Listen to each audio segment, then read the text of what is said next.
Hi guys, in this video we are going to see MTR rice idli mix review and recipe. This is 500-gram pack and MRP is rupees 120.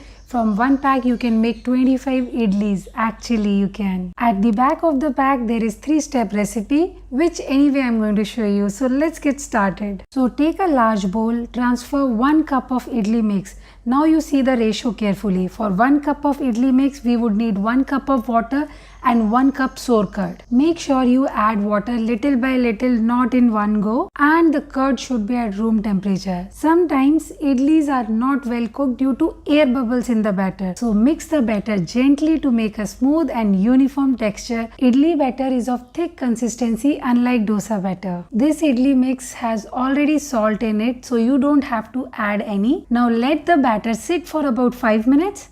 Now mix the batter again.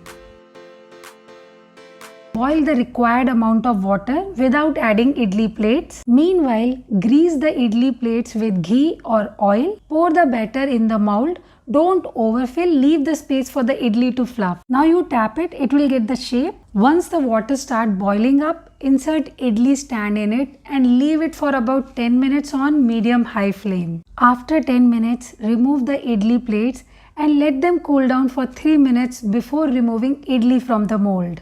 And now loosen the idlis from the mold with the help of a spoon or a knife and serve them right away when they are hot. The soft and fluffy idlis are equally matched in taste and flavor. Taste is quite good. Make sure you add sour curd to give it the perfect taste. This one is a very good option. Give it a try and subscribe for more videos.